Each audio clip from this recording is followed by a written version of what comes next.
Live from the 607, it's the Ocho Duro Parlay Hour, where we're talking movies, TV, comics, and more. Join in the conversation on our social media with the hashtag ODPH, because here we go.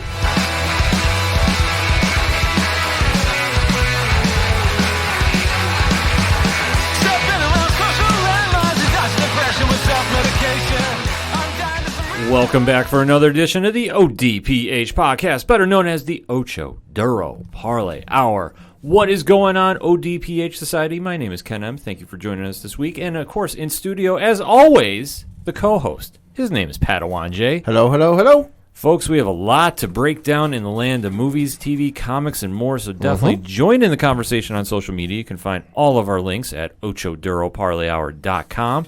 Remember to join in on Facebook, on Twitter, on Instagram. Drop some 5-star reviews on Podchaser and Apple Podcasts, or wherever you are listening to this fine podcast at.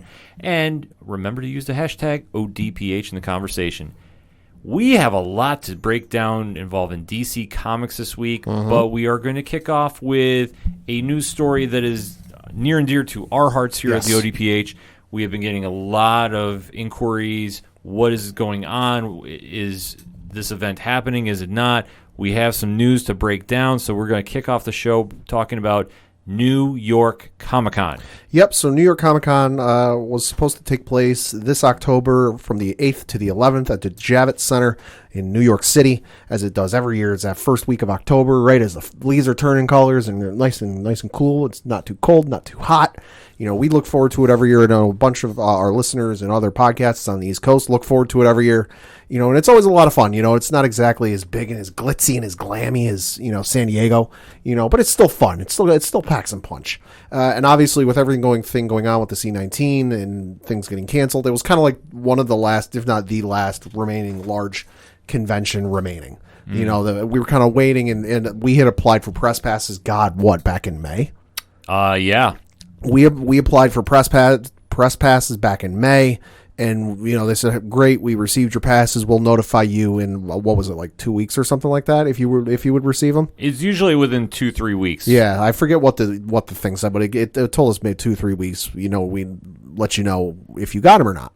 2-3 weeks went by, and, you know, we hadn't heard anything. Then obviously C-19 happened, and then we received an email towards the end of June, beginning of July, saying, hey, we realize and at this point, badges hadn't gone on sale, guests hadn't been announced, panels hadn't been announced, you know, big exhibitors who were going to be there hadn't been announced, you know, but they sent out an email saying, hey, we realize you're wanting to hear some updates on what's happening this year.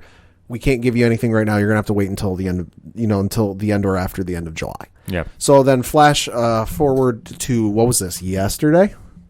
Yes. Yesterday, as we record, New York Comic-Con posted an update on their website. Won't read the whole thing, but I'll just kind of jump to the important part. It says, quote, while we'd much rather be giving you an update today on badges going on sale, it likely comes as no surprise that New York Comic-Con's 2020 physical event at the Javits Center will not be able to run as intended. We sincerely appreciate your patience as we worked with the Javits and local officials to figure out what, if anything, could go on as planned this October. Yeah, this is a tough pill to swallow. If you've been a long-time listener to the ODPH, you know that New York Comic-Con is a second home for us. Mm-hmm. Pat and I have gone down multiple years. Yeah. I was going on year number 8. I think I was going on 4 or 5. Yeah, you're up around 4 or 5. It's one of those events that the energy down there, to try describing it, it's tough to do because it is. It's like Disney World, but for geeks. Yeah, it's one of those things that, you know, you hear. If you've ever been to Disney World, you know how it is. That, like, no matter what's going on in the world, you set foot into Disney and you're just happy. You're in a good place. You're having fun for the day. Nothing else really matters. If you're a fan of comics, books, television, video games, anime, collecting, anything you can think of that's kind of geek or nerddom, set foot into New York Comic-Con, and I won't just say New York Comic-Con, but any of the, you know, major cons, Emerald City Comic-Con, Salt Lake City Comic-Con, San Diego Comic-Con, you know, you set foot into there, and you kind of, for me, you kind of get that same feeling where it's like, all right, I'm in my happy place.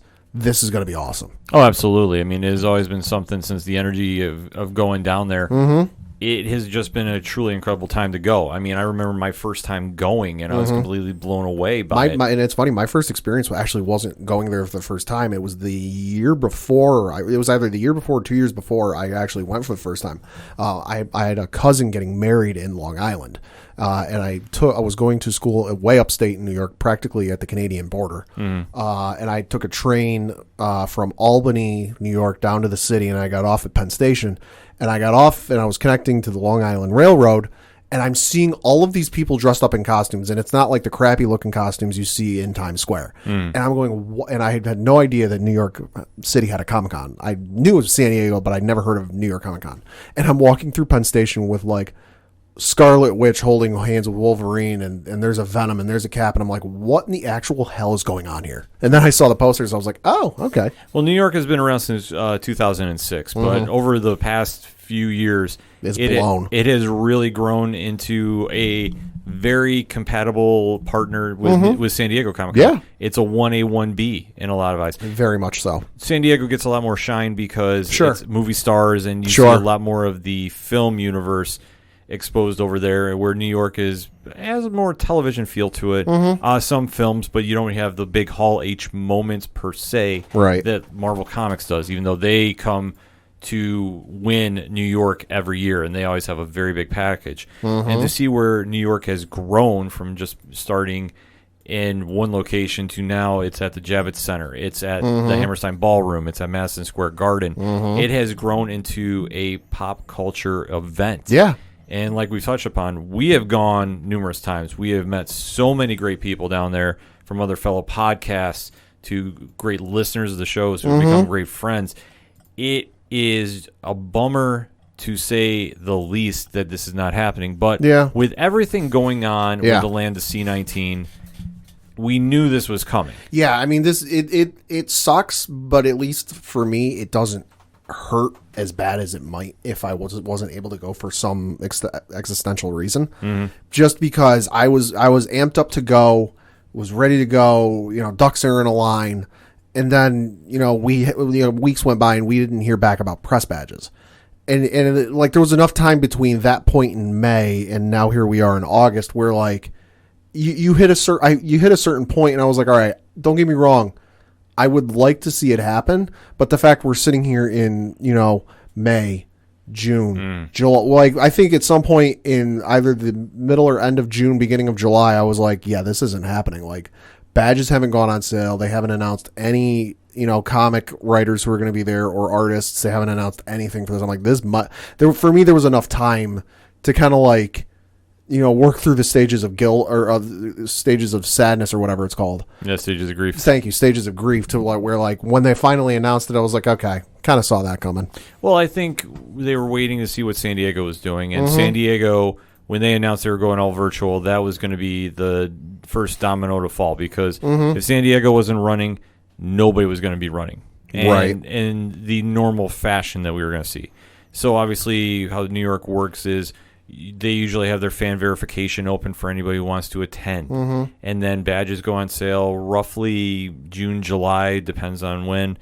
And they start hyping up announcements and appearances. Right. I mean, there's usually that one email that gets sent out. I forget when, but it's like, hey, here's a list of who's coming. And it's like, and they start off with some of the big hitters. Like I remember the one year it was Cersei Lannister. The one year they were announced that she was coming, and then there was the one, and I think William Shatner was also coming. Yeah, that came up in an email, like you hadn't received that email yet, and I was like, yeah, we all knew everybody was waiting to see, and I think that everybody was watching the reaction of San Diego, and Comic-Con from home was very polarizing. Yeah, because we really didn't know what to expect. Sure, a lot of the feedback was, it definitely was not the same as San Diego in person, which we all knew. Right, which to be expected, but... Right. But there was also a lot of criticism of how the panels were run, that there really wasn't a fan interaction. There wasn't those moments where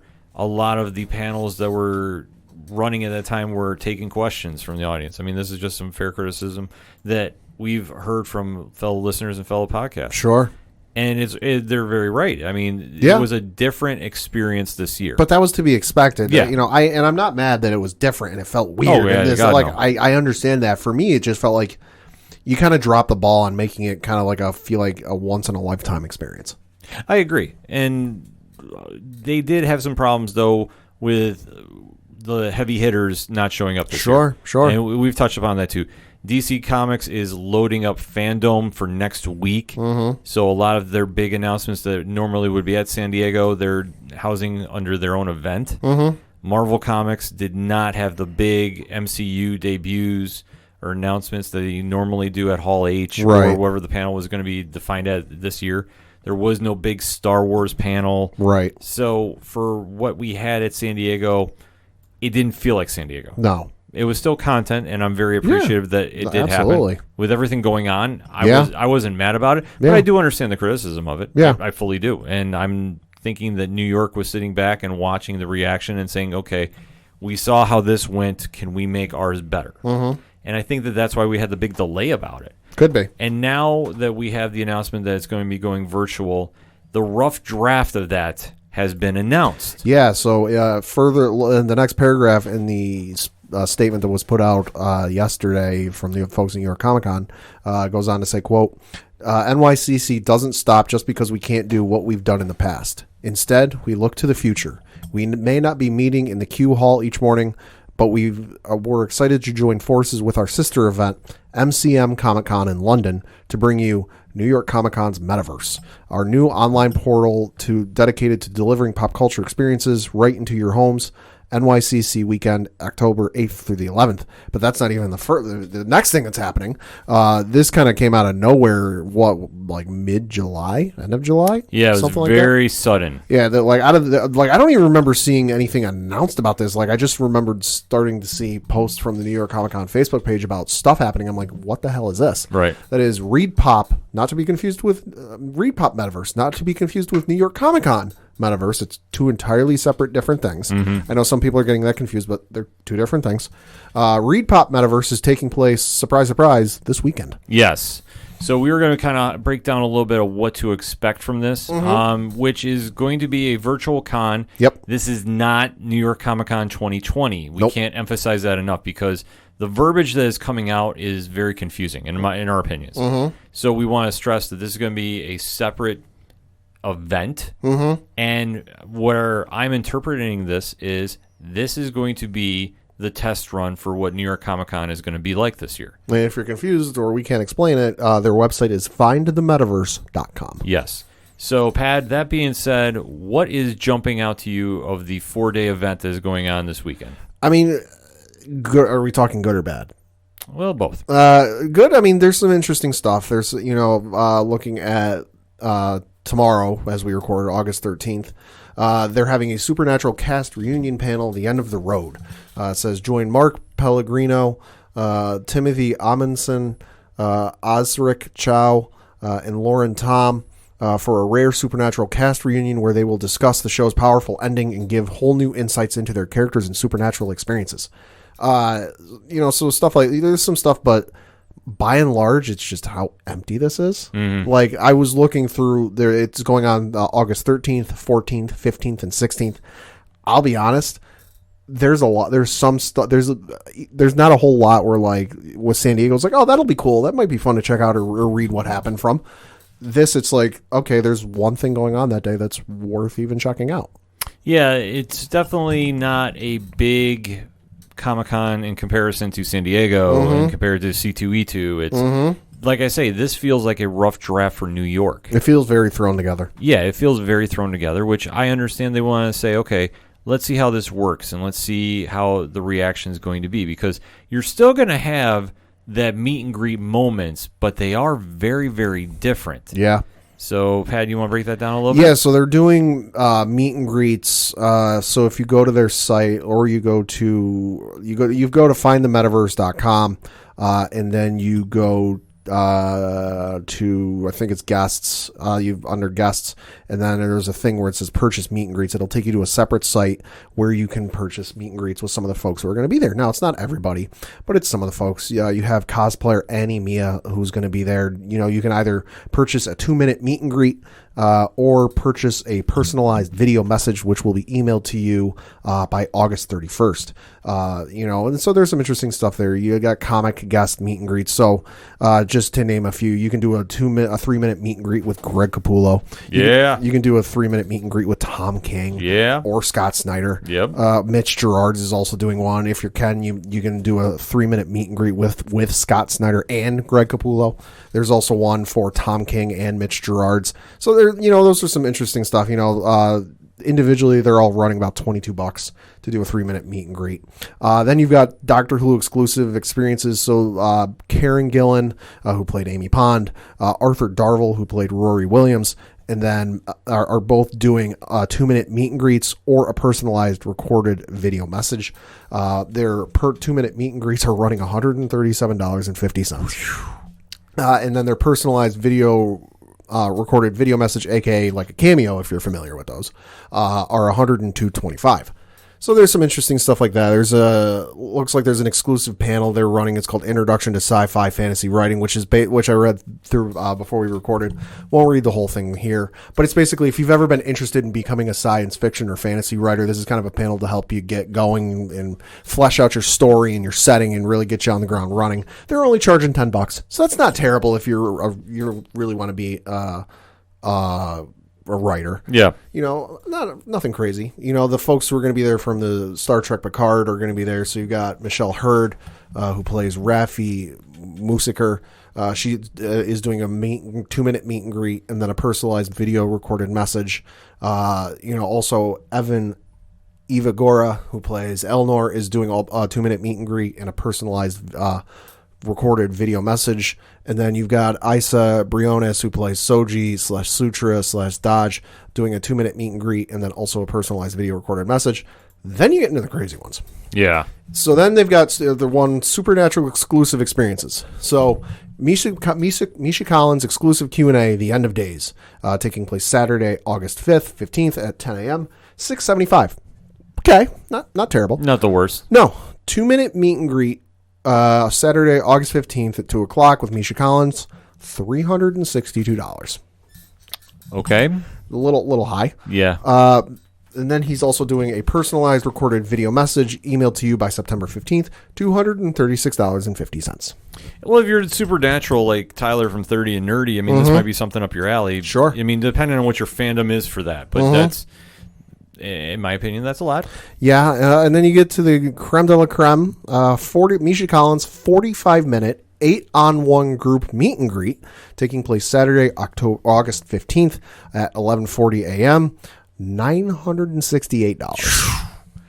I will be surprised. There will be at least a few people who do that. Yeah, there'll be a few. There'll be a few fan clubs of Supernatural that want to do that. Yeah. And if they all want to throw in to do it, hey, I am never going to complain about somebody that wants to spend that money to meet their fans or meet their heroes. Yeah, yeah. You take a look at years past when we've gone into New York Comic Con and for how much it costed to meet Mark Hamill. Yeah, that was a lot. I met David Tennant 3 years ago now, I want to say, and that for a photo with him was only $110. Yeah, it wasn't, it was another 110 base, but then I paid $10 extra to get a digital copy sent to me as well, so 120 before tax. Wasn't terrible, but you have that moment where you meet them.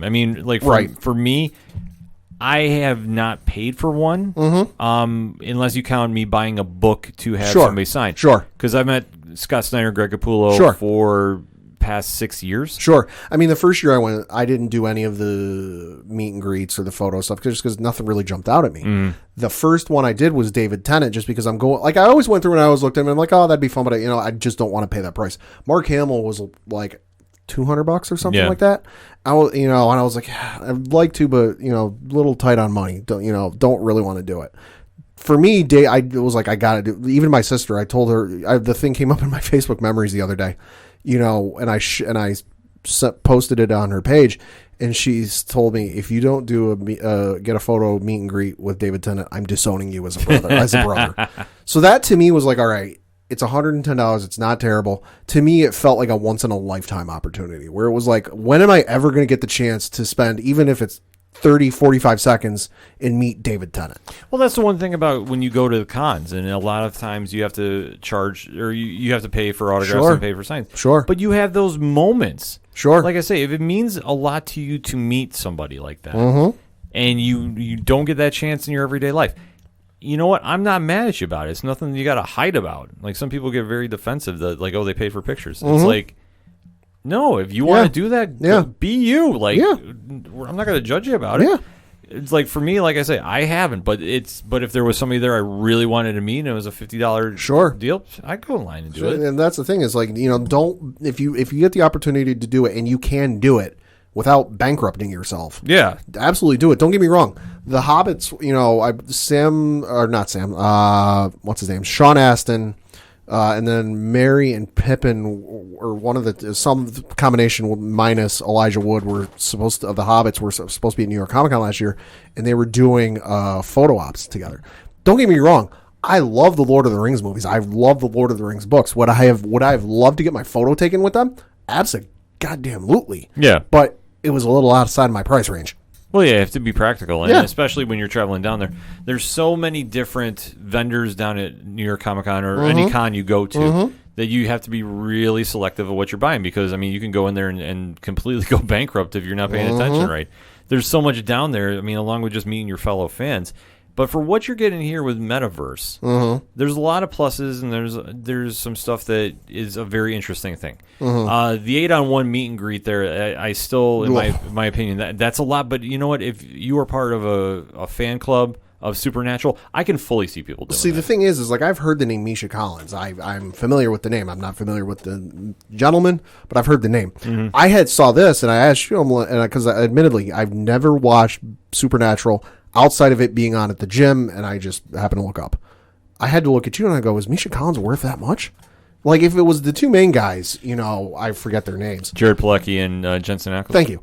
If it was those two, and it's like a 45-minute 8-on-1 group meet and greet with them, all right, I understand that. It's in Star Wars terms, if it was like, Hayden Christensen and Ewan McGregor, or like Ewan McGregor and Liam Neeson, if it's $968, I go, okay, I get that. But if it's like some minor character, like the guy who played Wedge in the original films, along with, somebody else from the original movies, I'd be like, really? That much for them? Okay, but don't get it. Yeah, I mean, it's just something that you have to decide what you want to do with your fandom. And the fact that you're still getting the opportunities now in the COVID era, I really do applaud Reed Pop for putting this on and making this happen. They've always done a great job in New York Comic Con. This is going to be, though, uncharted waters. And I think for what they're really trying to emphasize is they heard a lot of the criticism, in my opinion, of San Diego and said, okay, how do we do this better? To me, this isn't it. I think it's going to be a work in progress, because I think what they still want to try doing is, for you, the fan, who are not going to be able to go and sit in line and have that one-on-one personal experience, what's the next best thing? Sure. And I think to have a Zoom meeting with them, that might be for 2-3 minutes. That might be a very big deal. Oh, sure. Like I say, I know for personal fact when I've gone to meet Scott Snyder, Greg Capullo, and last year I met Mitch Gerrits and Tom King and got my Mr. Miracle signed. It's one of those moments when you go and you meet those creators that have truly impacted your fandom. Sure. That is indescribable. And even if you have that selective 2 minutes to talk and just say thank you and get those interactions. Which, let's be honest, 2 minutes isn't any longer or shorter than what you would have in a normal setting. Absolutely. I think that's one thing we can't stress enough. 2 minutes might actually be longer than a normal setting. Yeah, it sometimes is, depending on the lines. I mean, I know that in years past I've gone, and depending on who you're meeting. Oh, I remember those. And what time, yeah. I remember those. I remember those one time we went, you were in line for Snyder Capullo. I didn't feel like waiting in line just because I'm like, I don't feel like we're going to walk around. I think I circumnavigated the show floor where they were selling stuff twice, which anyone who's been to New York Comic Con knows how big that is. Yeah, I circumnavigated it twice and even went up and down number of aisles and you still weren't through the line yet. Yeah, because a lot of times it all depends. It's gone up different years. Like they allow how many times you can sign a book, and now they do a lot of like if you're going over the free limit, you know, a lot of stuff that they to try getting the lines moving. But I will say this: for every creator I've met down there, it's been a really great experience, and I think that's one thing that we can't emphasize enough about being bummed about not going this year to New York Comic Con and seeing our friends down there and meeting new creators and having that experience. The fact we're going to have to wait a year, I'm not mad about, because I'm hoping it'll be a safer environment. And the one thing we have to take away from this is, even though we have a digital con this year, can you just imagine walking into the Javits next year when all this crap is hopefully subsided enough that it's becoming an afterthought? How intense and how much fun is New York Comic Con going to be next year? It's going to be the same feeling I got after the year I didn't go. Yeah, you know, I went the first year. I didn't go the second year because I had prior commitments and couldn't go, and it friggin' ate me alive that I wasn't there. So to go back the following year after I didn't go a year was like, it was like seeing a long lost friend that I hadn't seen in a number of years. Yeah, and I know for us last year was the first year we got to do press after we just basically decided to do press without getting the official Well, we badge. took a shot in the dark and was like, yeah, let's try. Yeah, but you know, and that's one thing I'll always tell other podcasts too. If you don't think you got a chance, cover an event and take your shot. Yeah, we did, and the worst thing they can do is tell you sorry. No, exactly. But we did, and it worked out, and we got to see so many of our fellow podcast friends down there too, and great listeners. We met Dre down there. Shout out to Dre. Yeah, and in a lot of instances with press badges for cons, it's not even a case of like they may not like you or they don't think you're good enough. It's just they only have so many. Yeah, they only have so many, and if it's a difference between giving it to, you know, a publication like Nerdist or something like that, or this smaller independent podcaster, they're gonna go with the bigger guy. Right, but if you really put the work in and really make yourself stand out, that they take notice, it can happen to you. So I mean, that's one thing I can stress. But overall, though, it's going to be interesting this weekend with Metaverse. Yeah, I'm going to tune in. The panels are free on the New York Comic Con webpage. Yes, which is youtube.com/NYCC. So it's going to be worth checking out, and then also to see maybe some feedback if anybody's going into the virtual meet and greets or get the personalized message, see how that goes. This is where the benchmark is going to be set for New York Comic Con in October. And I think a lot of the feedback that they get, one thing ReadPop is very, very good at is listening to the fans talk. Oh, yeah. So if the fans are really accepting of this, it'll only get better. And if fans are really not behind this, they'll definitely take the time to go fix things. I'm super, super excited about this. I know we're going to be live tweeting about it throughout the weekend. It's going to be a crazy weekend for everything going on, #607 podcast. But I'll be live tweeting this as much as humanly possible. I'm excited to see this, and for New York Comic Con to still be around in a digital form, I'm really waiting to see the lineup they have coming out for it. Yeah. I know it's a little too early to speculate, but I'm already calling this right now. Marvel Comics is going to have a big footprint. I would imagine so. The fact that they were not really that involved in San Diego. I mean, they were there, but it was like one panel. Right. But the fact they weren't that involved, it's nothing against San Diego, but Marvel Comics is New York City. Is New York Comic Con. So their headquarters are there. Exactly. Their whole universe is based in New York. To say they're not going to have a big presence is an understatement.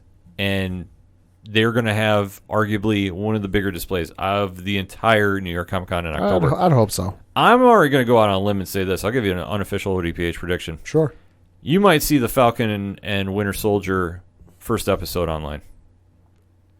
I'll make a wild prediction. You might. They might post it for free and then say the rest you got watching Disney Plus. Maybe. You're going to see something crazy like that happen. It's going to be Disney Plus, though, I think. Because I would bank the Eternals commercial or trailer is going to come out sooner than October. Yeah, let's say I'm not expecting a whole lot from Marvel, TV or film, just because, like we said in the past, Black Widow is done. The TV stuff is in it. The only thing we can really hear or see anything of is television. Eternals I think is done, but outside that, it's really not much. No, but they are going to have something up their sleeve. Like, I just fully agree. And I think that Falcon Winter Soldier is probably the safest money bet to guess. But we're going to have to just tune in October to find out. So for more information on the event, what is the web address, Pat? Findthemetaverse.com. And you can also check out the hashtag ReadPopMetaverse, and also check out and subscribe to New York Comic Con's YouTube page. Don't miss a single minute of the metaverse this weekend. But hit us up on the hashtag ODPH. New York Comic Con is postponed physically. It's going to be coming digitally. We're going to get more news as the months are progressing. But what's your thoughts about Read Pop Metaverse? Are you excited? Are you not? And why? Let's have the conversation. We're going to take a quick break. We'll be right back. Do you think you should go to jail if you throw a cookie at your girlfriend? Do you think it's cheating if an athlete fails a doping test, but the twist is only her boyfriend is juicing? Do you think 200 shots is too many to try to stop a robbery? What would you do if your parents burned $30,000 worth of your porn? Have you ever asked yourself this question? What the hell is wrong with Florida? Well, we're the Rum Runners Podcast. We read the clickbait so you don't have to. We click those questionable links that pop up in your feed and let you know you want a new iPhone. Every week, we break down the weirdest and funniest of those articles. Find us on Apple, Google Play, Spotify, Stitcher, Anchor, and just about anywhere you find podcasts. Video versions can be found on YouTube. Just search Rum Runners. That's RUMRUNNAS. We're also available on Twitter at RumPod and Instagram and Facebook at Rum Runners. With new episodes dropping every Thursday at 12 p.m. Eastern. While you're there, don't forget to subscribe and leave a rating. This is Rich, the host of the Three Fat Nerds podcast and co-host of the Horror Zone 607 podcast, and you are listening to our hashtag 607 podcast brothers, the Ocho Duro Parlay Hour. Now kick it back over to Ken Moneybags and the crew.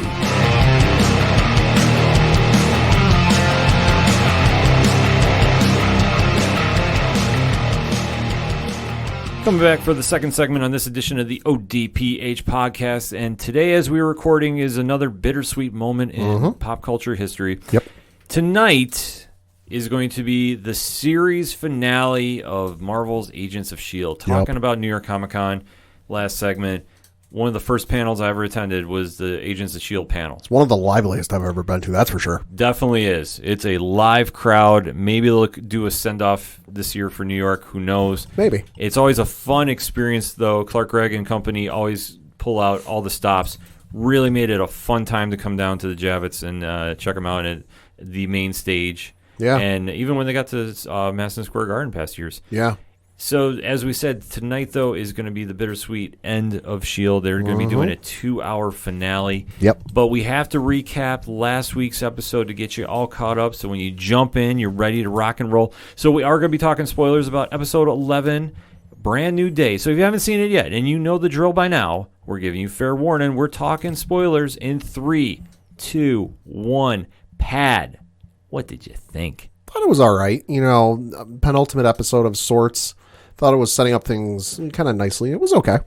Yeah, it was a good filler episode, I would say. Filler might be a strong word, but there wasn't a lot going on, per se, until the very end. No. So this is where we're getting caught up with the team that Nathan Malick's new Hydra, I don't know, we never really came up with an official name for him. No. The Brotherhood of Evil Inhumans could also work too, has been running roughshod, and they took Gemma Simmons away from the team so they can figure out where Fitz is, because Fitz apparently is the only person alive that can stop Malick at this stage.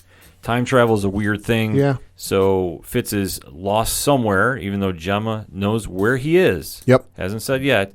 But this is where we're jumping in, because behind Cora, the newest Inhuman, Quake's half-sister, is trying to win over the S.H.I.E.L.D. team and saying, I want to work with S.H.I.E.L.D. Is she, though? Because that was one of the things I couldn't quite figure out with the episode was, like, is she, isn't she? I realize there are, villains throughout comics and TV and movies that are like, you can't figure out what they're doing, but I really can't figure out what she's doing. See, for me, I thought it was too telegraphed. I really did. That all of a sudden now she wants to work, and the agents are very skeptical of it, and rightfully so. Yeah, they've been through enough experiences where they know to not trust that. Right. So watching this unfold, it was like, okay, this is happening way too quick. That suddenly you flick the switch on, and now you want to be somebody to stop Malick, and it was just really, I don't know, like telegraphed. Like I said, nothing against Diane Doan, who plays Cora, but it was just one of those opening scenes. I'm just like, okay, we all know how this is going to end. This is a setup waiting to happen. And then to flip the coin to the other members of the team, you have Sousa, Daisy, and Mac deciding to go take the fight to Malik. Yeah, because that's always worked well. Yeah, which it fits Daisy's character completely. Mac is going through a heck of an emotional ride this season. Yeah, like Daisy, I'm like, all right, this is par for the course for her this season. Sousa, okay, you got feelings for Daisy, so you're just kind of tagging along. Mac, I'm like, all right, I don't hold anything against you just because, everything you've gone through, I can't hold it against you. No, Henry Simmons has done a wonderful job balancing the emotional roller coaster he's been on. And to really see where he is, I don't want to say flying off the handle because I think that's very strong, but to act very impulsively at this stage is really a telling sign of how things are very dire for the team. So he's very much shoot first, ask questions, possibly later. Yes, but he has a shotgun axe. This is true. So now coming up soon for an auction. I know. Anybody want to do that, GoFundMe, holler at me. But that being said, the team takes off to go fly into space, which obviously works. Sure. And, of course, Malik is waiting on him because Sybil, the Chronicom leader, is working with Malik and has already given him enough information to stay one step ahead of the team at all points. So, this is also leading into Mac's plan of we got to go by the element of surprise that will throw her off her game. Sure. Still a very crazy move at this stage. But Malik is not too worried about them. Malik is more worried about Gemma Sims. And how can we find out all we need to know about Leo Fitz? Well, they did capture one Deke Shaw. Yep. And, Deke is Deke. His character is just always... It's a love-hate relationship. Yeah, like certain episodes I'm like, okay, great. And then certain ones I'm like... So there are certain moments, like the 80s episode where he's doing, popular songs about 5 years before they're actually popular. I'm like, all right, that's really funny. This is really great. There are other moments where I'm like, you GD idiot. Yeah, but it's nothing against Jeff Ward. No. He plays him perfectly. It's just considering his character, he does do a lot of idiotic moves and trying to be the one-man rescue for his Nana, which is weird to say, but reasons. Yeah. It just backfires. So Malik is obviously using Deke as a pawn to get some information, but it doesn't work. And Simmons is playing very, very tough to break, and she's fighting it. But when Malik tries to ultimately work on Simmons and extract the information, he winds up giving her memory loss. And is playing like she doesn't remember Fitz. I don't necessarily know if I buy this, though. Simmons is very, very smart, and she plays the spy game very well when she's thrusted into it. Elizabeth Tenstridge has always done an amazing job as Gemma, but that's why I say I don't know if she's just playing dumb to everybody just to... Maybe it's a backup on top of a backup? It could be. I don't know. Just because as methodical and as calculating as she can be... she's nice and she smiles at you and she'll hug you and you pat you on the back if you're having a tough time. But she's also got like plans on top of plans on top of plans. Yeah. That's one great thing about Simmons and Fitz is like they're always thinking very far in the future. So who knows what's going to happen here. So, that really holds up Malik's plan for right now. Meanwhile, back at the base, you have Cora being investigated and she is playing up the role that, well, I'm really trying to be on the good guy's side. She does kill a attacker who is freed when Sybil hacks into the grid of the lighthouse security and frees everybody that's been captured. So at this point, you have to say, okay, well, maybe this is true. Maybe she's setting the right example. But when it all else fails, we find out that is not the case as it goes on. Because Coulson is the one that can really deal with Sybil, and I think that's going to be the ultimate showdown between those two before the season is done. So Cora, though, is trying to say, well, we'll be a proactive team if you allow me to be on this team. And almost it came off like an early edition of X-Force, when the Rob Liefeld run, when they were being proactive. And they're dropping names, but during this point, they did drop a certain name, which I am guaranteeing you will be in one of the episodes tonight. Okay. One Grant Ward. Yeah, heard that. There is no chance that they're not bringing him back even for a flashback scene. I'm sorry, it's got to happen. Yeah. The most legendary villain of all of Agents of S.H.I.E.L.D. Oh, yeah, no, he's out, up there. Yeah, sitting out. I mean, come on now. But May is still trying to break her down even more, and I know at one point she shows Chia-Ying's body to her, and this is where the Korra finally has her breaking moment and shows her true character. Because when Garrett shows up and to free her, Korra decides to show her cards and says, nope, she's with Malik since day one. And when they finally make the escape, all is lost for S.H.I.E.L.D., and Coulson and company is sitting there watching as it seems the ultimate endgame is happening. No pun intended with that. Aha, see what you did there. But as Malik and company are in space, a portal opens, and to the fear of the little Zephyr that is flying there. The little Zephyr that could? Yeah, or the little Quinjet. I'm sorry, it's Quinjet. Oh, okay. Well, little Quinjet that could? Yeah. Sousa, Mac, and Daisy are watching this armada of Chronicoms come through. And with the information that Korra was working to get with Sybil, they now know where every S.H.I.E.L.D. base is on the planet. And I love the bit of like double cross they do on Malik, where he's like, and you've seen this in movies before, where like you got the big bad guy who's working with a bigger, badder organization, and things aren't quite going how they should, and he goes up to him and goes, "Hey, I've got you know, we need to work together." And they just start like shooting at him, like, "Yeah, we don't care. You're beneath us." And I was like, I know nothing's going to happen, but this feels great. Yeah, it was a really good setup, and especially getting those final moments where it looks like Malik has won, and they're destroying S.H.I.E.L.D. before they're even established. I mean, even though they've been around for the 1930s, as you've seen this year, the history of S.H.I.E.L.D., they're getting wiped out before they really make that impact in the MCU. Well, and that's the thing. I know a lot of people are like, wait, well, how does this affect the MCU? I think they're so far removed from the, for lack of a better term, MCU 616 timeline that it has no effect. Because I know a lot of people were, and myself included, were waiting for them to appear back in present day or appear in the right time and be affected by the snap. I don't think they will. I think they've jumped around so much and things are so radically different, because you remember what's her name from the Doctor Strange took over for. I forget her name. The Sorcerer Supreme previous one. Oh, Ancient One. Thank you. The Ancient One said to Bruce Banner in Endgame. Yep. You know, you remove this one bit from time and all of a sudden you're on a different timeline. So how many different timelines are they down now, where everything is so radically different that it's not, even if they get back to present day, it's not the one they left originally. So I don't think they're going to be affected by the snap. It's tough to say, because the one thing Marvel does well is for most of their timelines, there is always the linear 616 universe. Right. And then even when there's an alternate timeline, it ultimately comes back to the 616. Sure. So I do see your point, and I agree with you. They've caused so many ripple effects, you don't know what's real or not. Yeah.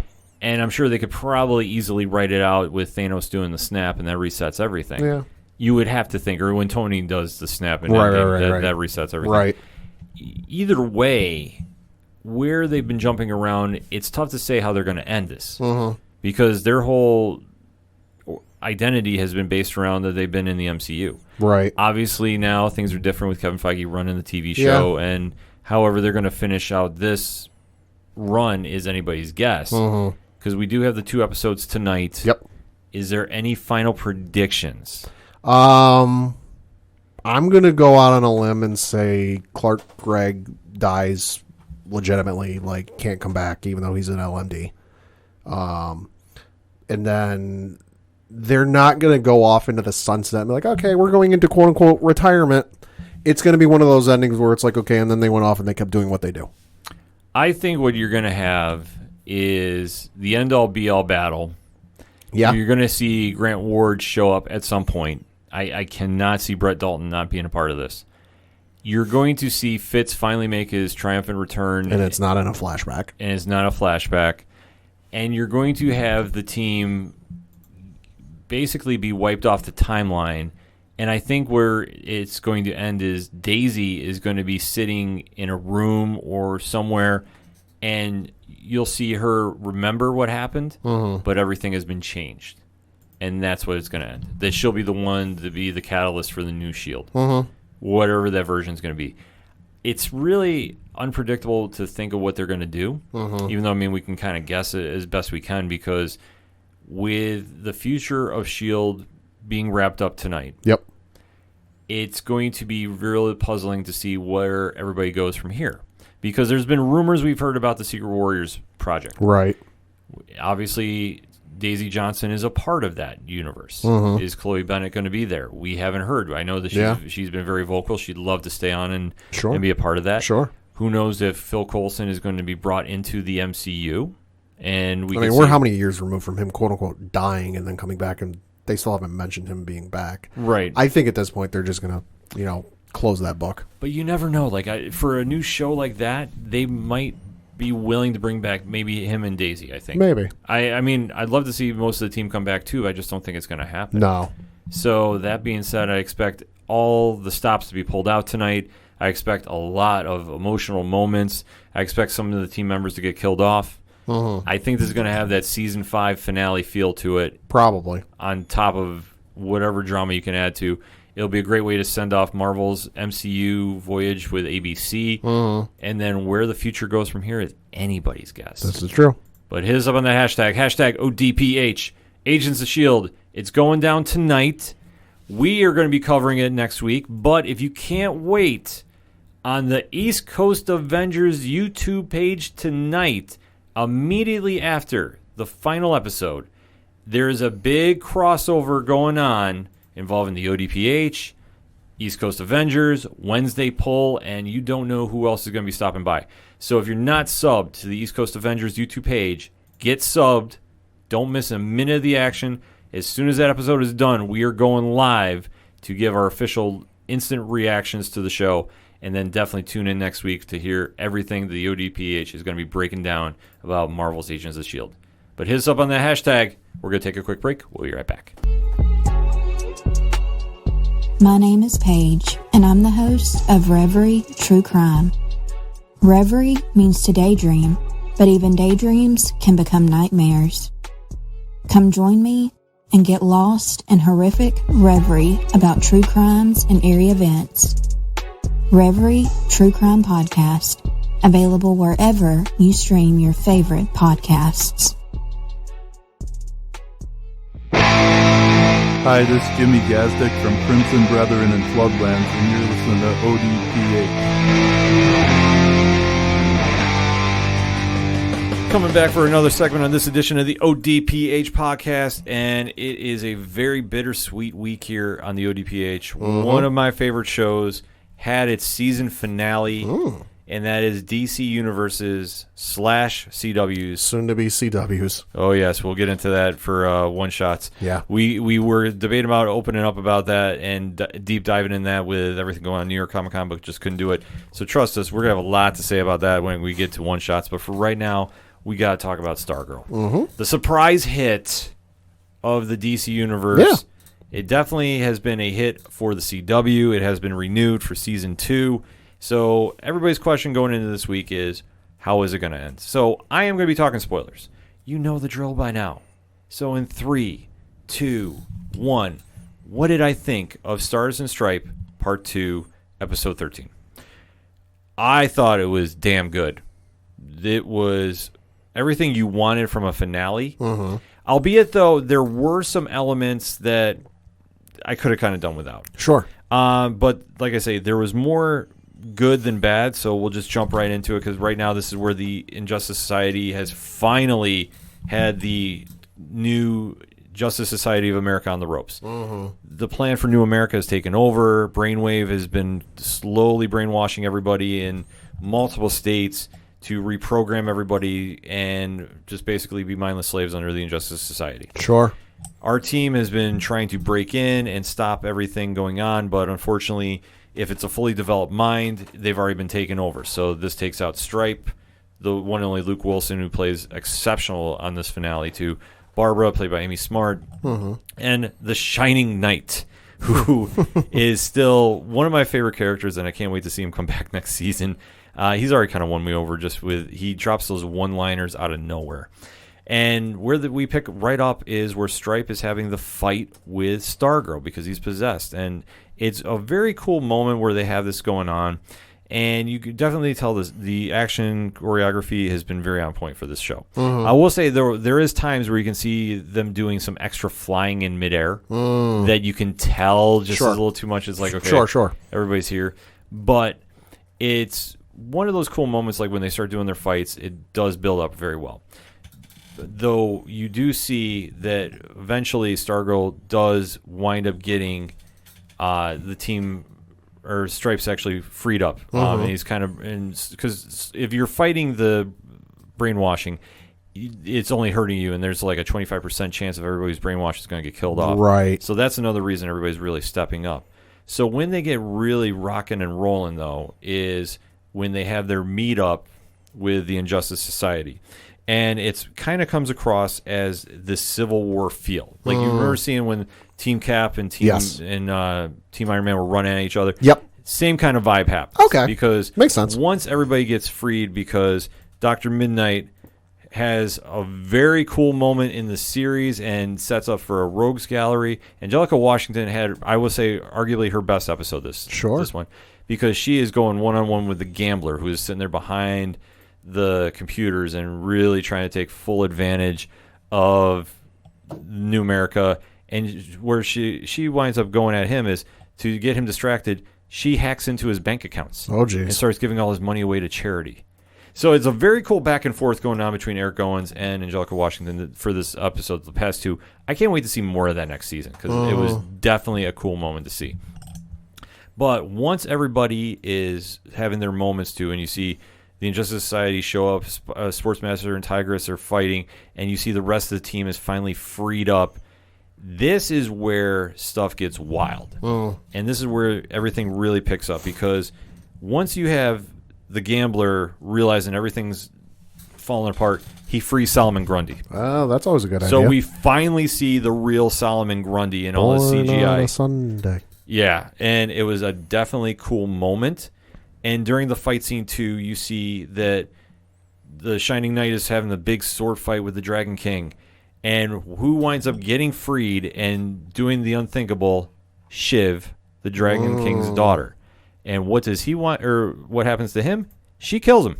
Oh, boy. Outright. Oh, boy. So definitely builds off more of that. And you can definitely tell that Shiv is going to be a major factor going into next season, which I love. I thought Meg did an amazing job playing her this year. And you can definitely see that she went away from, even though she's still the mean girl, she definitely has that super villain campiness mapped down to the character. Sure. So Meg DeLacy, like I said, I thought she did an amazing job this season with Shiv, and where they're going, we'll get into a little later in the show. But as they're building off that, you see that there's just amplified of the moments going on here.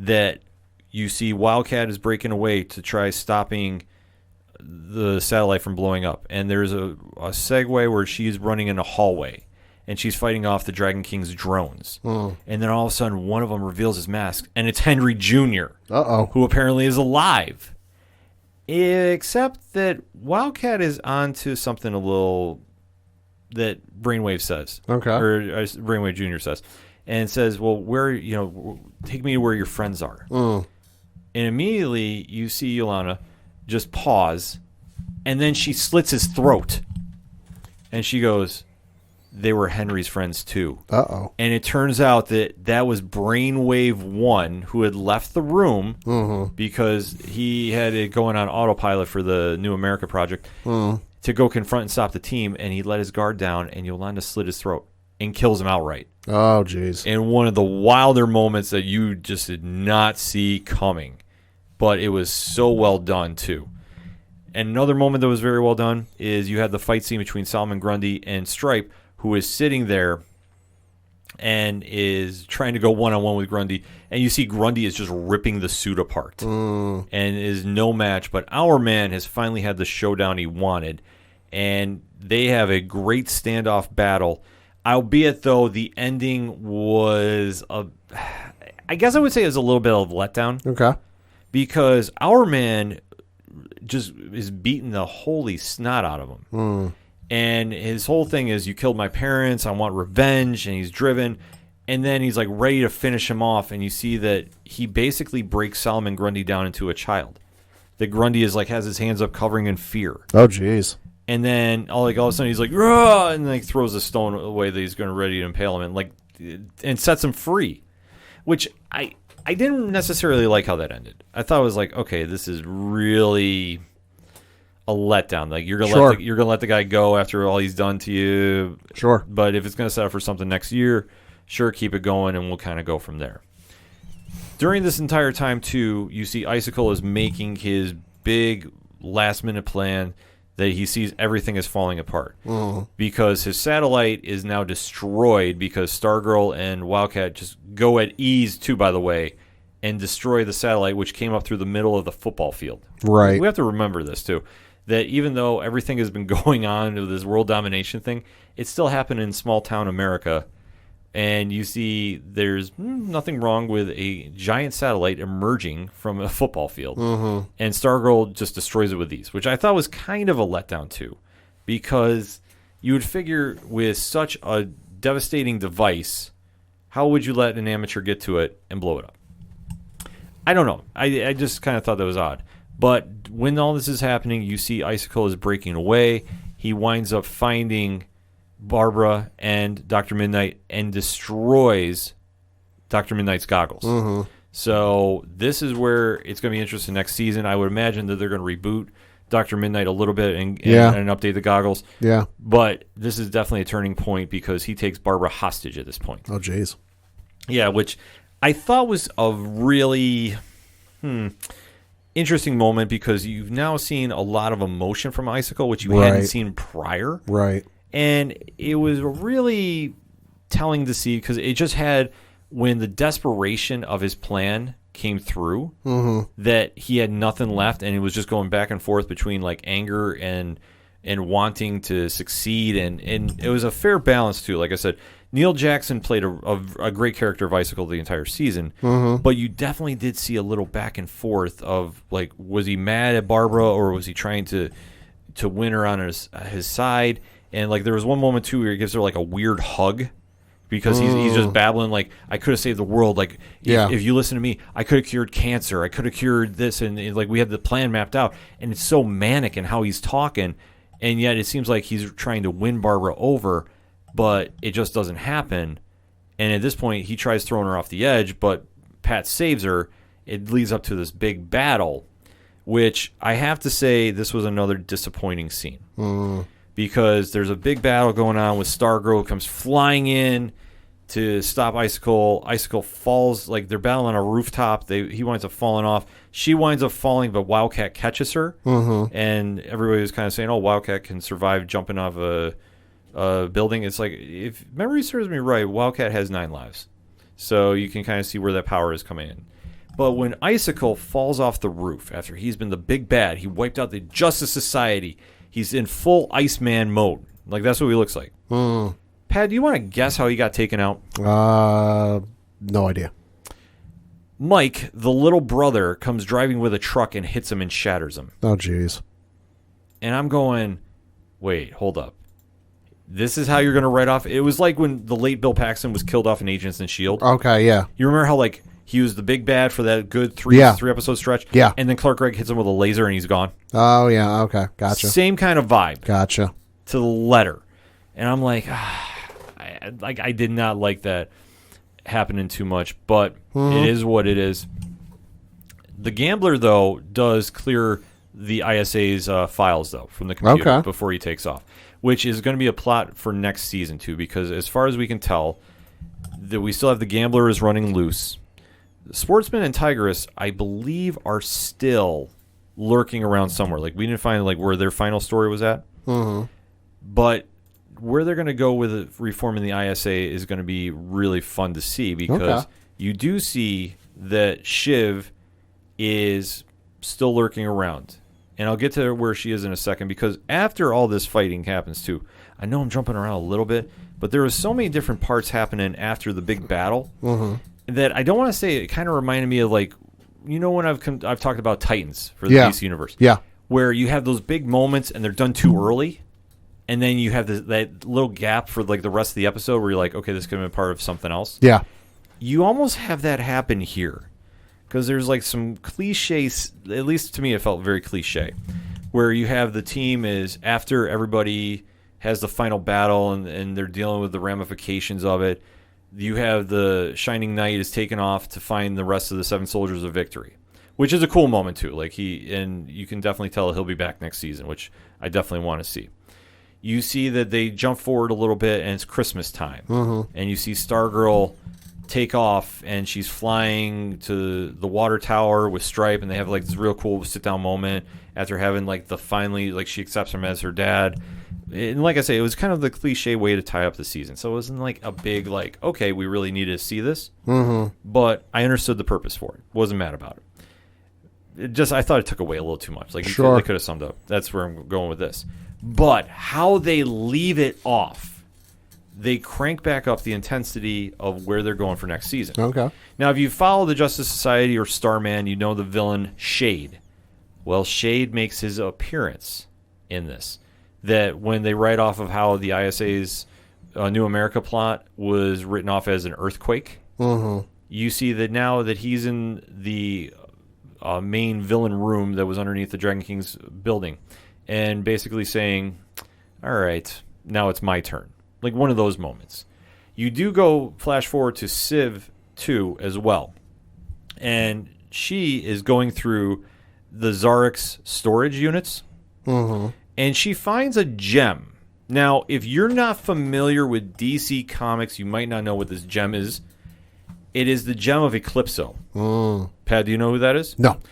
Very big bad guy. Definitely had a very good run in like the 90s and 2000s during that time period. A very powerful villain. So excited to see that they're going to try introducing him to the show. So that'll be some fun moments happening. But then it ends with one of the bigger cliffhangers we've seen. We flash forward to California, and you see somebody show up at Barbara's old apartment. And they're asking about Pat Dugan. Yeah. And whoever's the resident says, well, Pat's not here. He moved a long time ago. And you find out that gentleman is none other than the original Starman, played by Joel McHale. Oh, wow. Sylvester Pemberton, who was apparently killed at the beginning of the show. So, if he's looking for Pat Dugan, he's alive. Where do we go from here? Overall, I loved it. I loved the episode. It did enough that it won me over. Like I say, what they did well is they had those big moments. And especially for the CW to have major ramifications going on, like Wildcat avenges Brainwave Jr. by killing Brainwave, which I didn't see that one coming. And then you see Shiv has ascended herself into, I guess you would say, the new leader of the ISA. Maybe. Or whenever she teams up with Shade there. That's going to be a fun go-around. So many little Easter eggs, too, with the DC universe. Because now that you're going to get Eclipso, I'm very curious how they're going to do that for Season 2. Right. That's what I said. When you got Shade now involved, you're doing the Seven Soldiers of Victory, which I'm assuming you're going to see more of them come into play, plus the rest of the JSA that we haven't seen. Like I say, I have not heard anything about casting for Alan Scott or Jay Garrick. So if anybody's hitting me up about that, I don't know anything either. I'm going to know when you know. We might hear something at Fandom, possibly. Probably. But overall, though, for the show, it was the surprise hit that I didn't expect to really like as much as I did. Well, no, and it definitely did well. While you were recapping, I looked up some ratings.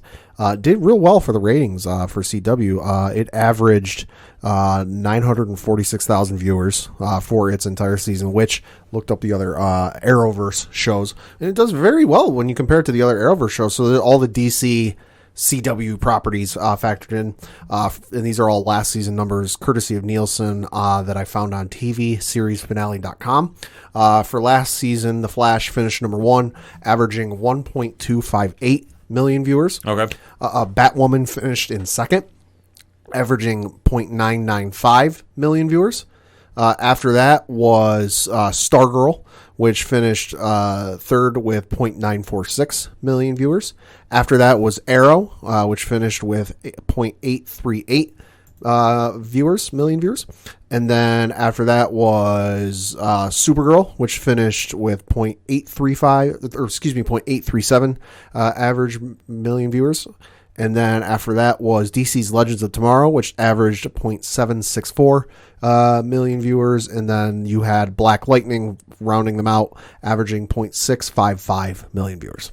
See, that's not too bad for being a real surprise that you weren't really supposed to have. No. And in taking a look at the rest of the shows, I mean, The Flash, we've gone over enough that they got to do a big reboot or come up with something new there. Batwoman, that's going to be a whole new ball game when that re-debuts in 2021. Yeah. But for Stargirl to take number 3, that's a real telling story that for this show that wasn't expected to be there. Yeah. Is now a surprise hit. And I'm looking at the ratings. Debuted very well. You know, first episode back on May 15th or 19th, excuse me, brought in 1.224 million viewers. Held pretty consistently, you know, a little over 1.1 million viewers for episode 2. Dropped a little bit for episode 3, just under 1 million viewers. Went right back up for episode 4 with just over 1 million viewers. And then for episodes 5, 6, 7, and 8, all average at over 900,000 viewers. And then it started dropping a little bit. It dropped to 800,000 viewers, a little over 800,000 viewers for episode 9, a little over 760,000 viewers for episodes 10, 738,000 for episodes 11. But then it went back up for episodes 12 and 13 with 832,000 and then 860,000 respectively. Well, one thing too you got to factor in is how many other people were watching the DC universe for the day before. Right. Because I know I do that. Dre does that too. Right. Which those numbers do not factor into Nielsen ratings. Right. So next year I think will be even more of a telling. Yeah. Because the word of mouth of this show has been pretty positive from other podcasts we talk to, other listeners. Everybody seems to really like it. I mean, it's for some people it's not a complete home run, but I get it. But what I appreciate of it is it has that old school feel to it, that modern retro, which I always reference. And it's something that I wasn't expecting it to be as good as it was, and maybe that's what's blowing me away more. That to do a teenaged version of the JSA, who are the oldest heroes in the DC universe, in my opinion, it's a really unique concept to try doing. And to see where they're going to go with it for next season, they've tied in enough of the DC universe, not the streaming service, but the actual comic universe, that there's a lot of great stories they can run with. And if they're going to get a full season on CW, because they usually run 22 episodes, right? How is that going to change the dynamic? Or are they going to be running a split season and do another 13? I think it works in 13s. I'm not mad about that. No. But I can understand if they want to do 22, but I think the problem you're going to have is unless you have a hero that has a very big rogues gallery, it's tough to pull that major bad off for 22 episodes. Arrow had done it very well, and they also failed doing it well. Same can be said for Flash. It's the season 3 curse, as I talk about often on the show. Yeah. So where Stargirl is going to have to really find its niche now is you're going to be on the CW. The budget's going to be different. Yeah, very different. So I don't necessarily know where they're going to go with the striped costume. Who knows? Or the armor. Who knows? Maybe CW shoves out the budget for them. Or do they have a deal that they'll show it right on HBO Max after it's done and they keep the budget? I mean, there's a lot of different possibilities that we can go through. That's one thing I'd love to ask. Yeah, or maybe even Warner Media. You know what? Hey, CW will give you the budget you do, but we'll give you some extra cash for the special effects. Yeah, because the one thing they're going to have to really use it on is the stripe armor suit. Yeah, because I can't. I understand there's be some people who don't care and it doesn't matter to them, and as long as the story's still good. If there is a drastic drop off in, I don't want to say quality, but just the special effects, I think it's going to turn off a lot of people. Oh, I do too. I think that now you've set a very high bar, and for the special effects you get, you can definitely tell there's a difference in the shows. Yeah. If you take a look at that and then you watch Flash, I mean, sure, they Yeah. do have special effects, Yeah, but it's a distinct difference. Well, and even look at like the Star Wars movies, when the original movies came out and then you had the prequels come out and people were, you had a lot of people going, oh, that's not my Star Wars. It's too pristine. It's too clean. It doesn't look anything like I remember. Yeah. You can almost think the same thing's going to happen here where that's not what I remember. This isn't my Stargirl. Yeah, so it's going to be really telling to see when it gets announced and we see the first trailer for next season, whenever that's going to be. I haven't heard anything about it. The season just wrapped up. But for Breck Bassinger and company, they made a great story. It kept me engaged. They did enough that you would be able to jump in, understand characters' motivations, good or bad, and really told a great story. And at the end of the day, that's what you want from your superhero shows. You don't want it to be so caught up in the glitz and the quick flashes of CGI that you forget, okay, where are these characters at and what's their motivations. They did a great job establishing that, and I think that's why this show really connected as much as it did. So now season 2 is going to happen. We don't have a timetable yet. Correct. So if you haven't seen Stargirl yet, I'm really stressing you to give it a shot. It's going to be streaming now on the CW app. If you are still a member of the DC universe, you can watch it until wherever the future is going to hold for that. Either way, get on board now. Check it out. It's going to be a great show to kind of tide you over till the return of the CW shows, whenever that's going to be. But at least we'll have something to look forward to next year. Hit us up on that hashtag, though. Hashtag ODPH. Stargirl season finale. What did you think? Did you love it? Did you hate it? And why? Let's talk. We're going to take a quick break. We'll be right back. Hey, what's going on, everybody? This is George Gatton, and you are listening to the Ocho Duro Parlay Hour Entertainment Edition.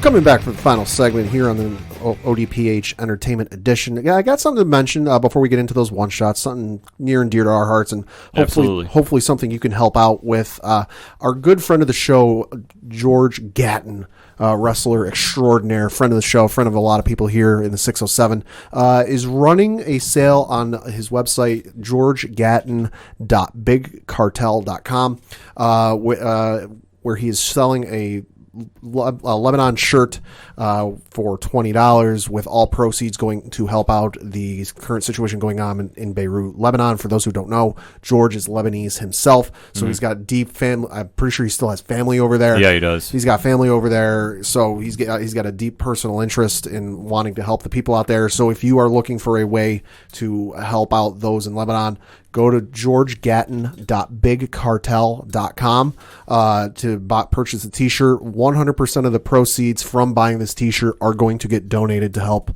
those who need it over in Beirut, Lebanon. Yeah, it's an absolutely great cause. Our thoughts and energy is out to everybody right now affected by that terrible tragedy. And kudos to George. If you've never met George, he has one of the biggest hearts you'll ever meet. Yep. He's been very gracious about a few other situations. He always gives a lot of his energy to really try,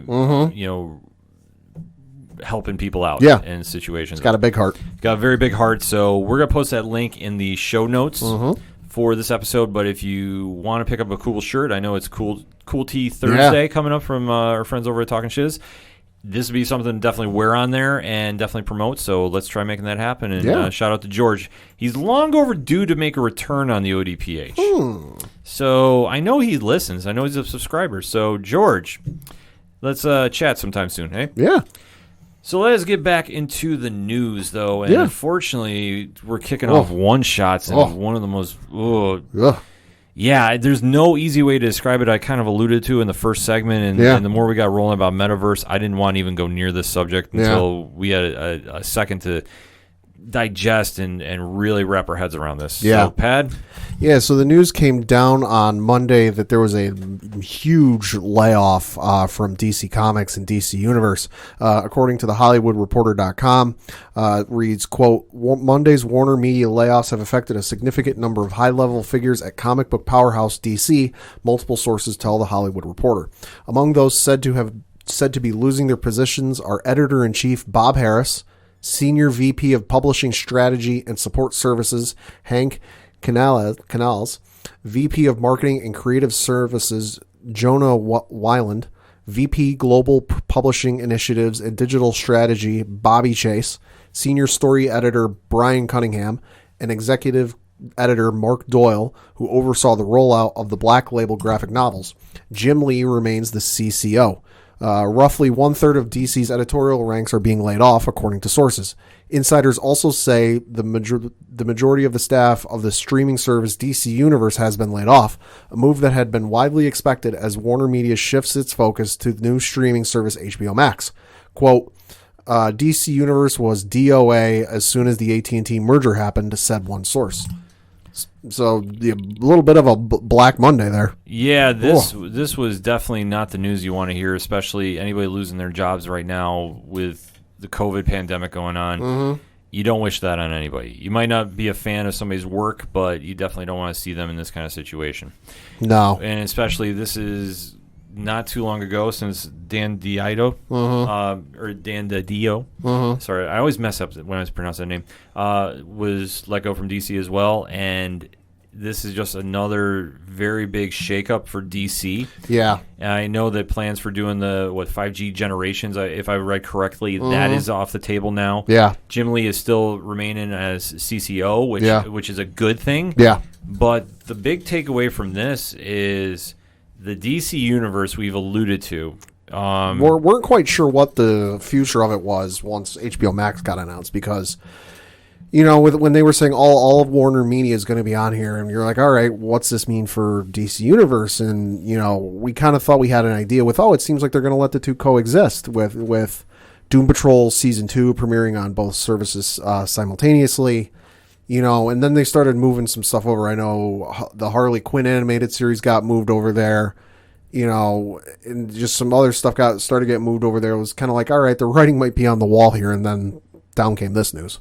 Yeah, it definitely was such a huge shakeup. And for DC Universe, we've alluded to that it wasn't looking good. No. And especially when it was announced that Doom Patrol was getting announced basically for HBO Max. It was going to be on DC Universe, but you never really heard a hype behind it. Right. And then it was announced very quietly that Titans and Harley Quinn changed their Facebook names. Mm-hmm. I noticed that. Just to DC's Titans, DC's Harley Quinn. So with that being said, you knew there was going to be kind of some issues going on. When Stargirl was announced as a split show on both CW and DC Universe, it raised some eyebrows. I thought it was going to be just for a nice signal boost. Albeit, though, is now officially getting moved there. It won't be on HBO Max. Right. And we had not really heard too much going on with the DC Universe since. We know the DC Daily was canceled. Right. We have not heard about any new programming that was supposed to be debuting. As far as a release date for Titan Season 3, right. Young Justice. There's rumors that there's going to be a new season of Young Justice announced at Fandom, but speculation, obviously, before all this happened, was that it was going to be on HBO Max. Yeah, so for the DC Universe, the writing's on the wall. Yeah. I know that they have a deal right now where you can do a package deal like Hulu, Disney Plus, and ESPN Plus. Yeah.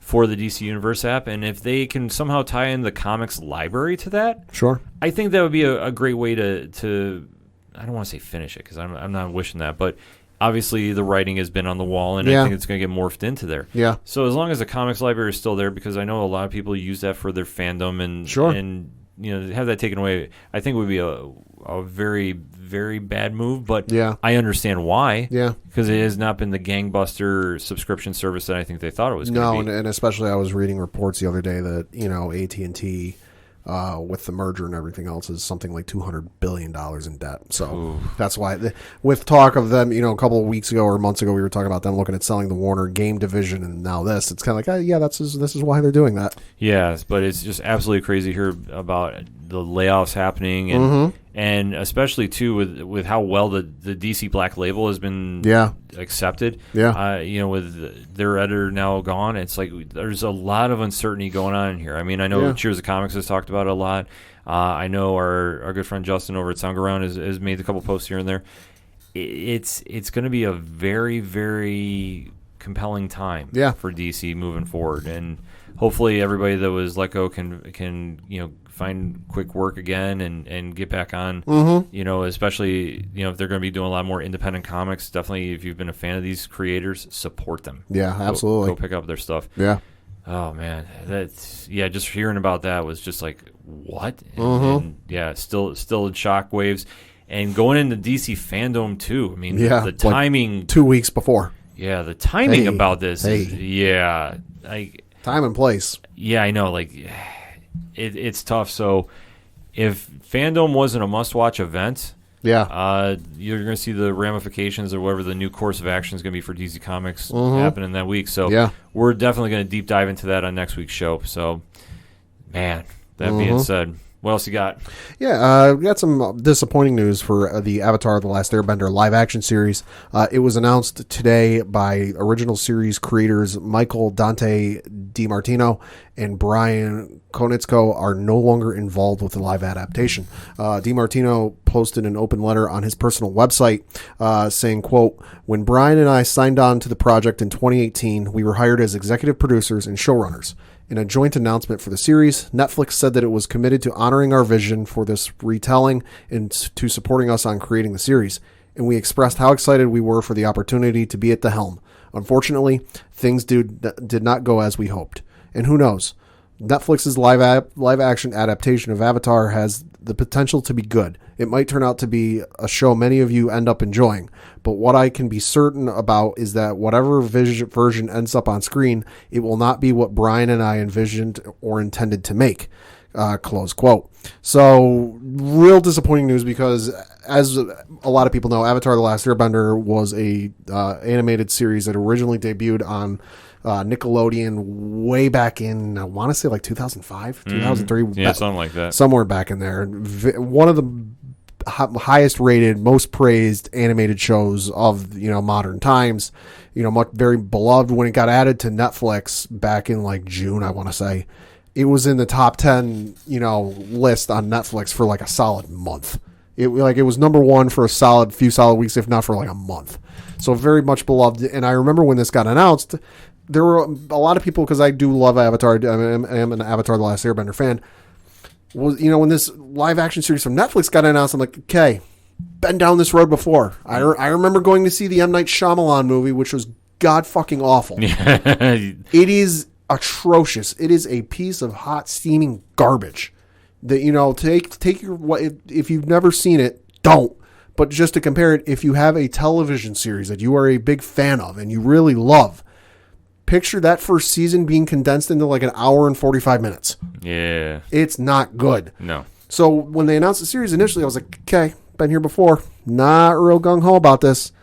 But then they announced the original creators were going to be involved because the original creators had absolutely nothing to do with the movie. They got credits on it, but that's because they're the creators. Right. So I'm very skeptical about this, now that they're not involved. And I got to admit, any excitement or anticipation I had about this is, out the window. Yeah, this is definitely a deflating blow to the show. I am not a huge Avatar fan, but sure. Anytime you have the original creators involved, who knows them better? So to see him walk away like this, that's not a good look. Yeah. Very, very skeptical of what the future holds. Yeah, Netflix is trying to do damage control, putting out a statement saying, quote, "We have complete respect and admiration for Michael and Brian and the story that they created in the Avatar animated series. Although they have chosen to depart the live-action project, we are confident in the creative team and their adaptation." Close quote. A spokesperson confirmed DiMartino and Konietzko departed the series over creative differences, but reiterated that executive producer Dan Lin and his production company Rideback remain attached to the series, as is Nickelodeon.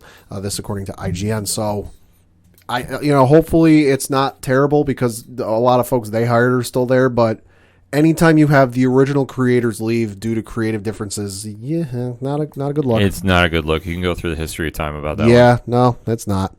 Moving on to some Arrowverse CW news. Ruby Rose did an interview and gave a little more of an explanation why she left Batwoman after one season. She did an interview with Entertainment Weekly and elaborated basically why she decided to hang up the cape and cowl ahead of the second season. And the back injury she suffered while filming did play a significant role in it. She said, quote, "Being the lead of a superhero show is tough. Being the lead in anything is tough.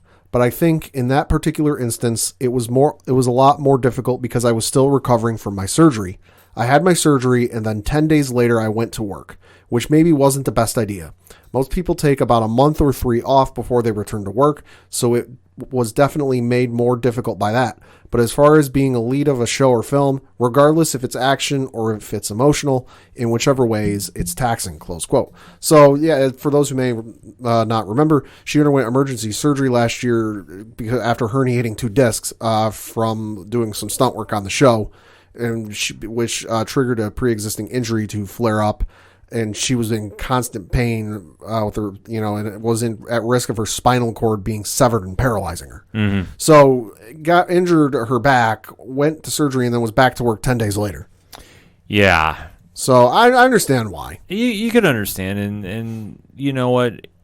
It's going to be a different director of the show. Mm-hmm. They've written it off that if they wanted to bring her back in some capacity, they can. Yeah.